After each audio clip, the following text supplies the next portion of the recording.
Hello friends, எனக்கு இந்த ராசவள்ளி கிழங்கு கஞ்சி என்றால் நல்லாவே பிடிக்கும். அன்றைக்கு ஜான கடையில் இந்த கிழங்கு வந்துருந்துச்சா, 2 கிழங்கு 400 ரூபா வாங்கி கொண்டு வந்தேன். இதை நாவல் கிழங்குன்னு சொல்லுவோம். தோலெல்லாம் சீவி பார்த்தா நாவல் கலரா இல்லை, வெள்ளை கலராக தான் இருந்துச்சு. சரி, வெள்ளை கஞ்சியாக குடிப்போம் கடை எல்லாத்தையும் வெட்டி கழுவி போட்டு கிழங்கு மூழ்கிற அளவுக்கு தண்ணியும் விட்டு உப்பு விட்டு அவிய வச்சாச்சு.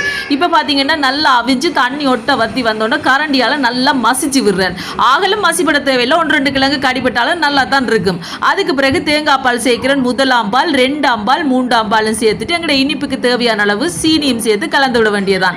இதோட சில பேர் பார்த்தீங்கன்னா சவ்வரசியும் சேர்த்து காய்ச்சிவினா, அப்படி சவ்வரசி சேர்க்கிறேன்னு சொன்னால் நீங்கள் தேங்காய் பால் விடைக்கிய கொஞ்சம் சவ்வரசியும் சேர்த்து காய்ச்சி எடுக்கலாம்.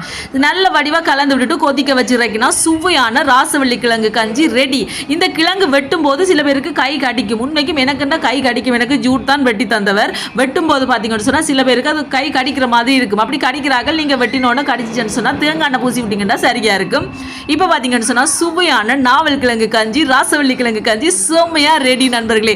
ஆனால் என்ன ஒரு கவலை எனக்கு சொல்லுங்க, அப்போ நாவல் கலரா இல்லை வெள்ளை கலராக வந்துட்டேன்னு தான் கவலை. சரி, ஓகே, நாவல் கஞ்சியை வெள்ளை கஞ்சியாகி குடிச்சாச்சு. உங்களுக்கு பிடிக்குமா? வீடியோ பிடிச்சிருந்தா மறக்காம சேனலை சப்ஸ்கிரைப் பண்ணுங்க.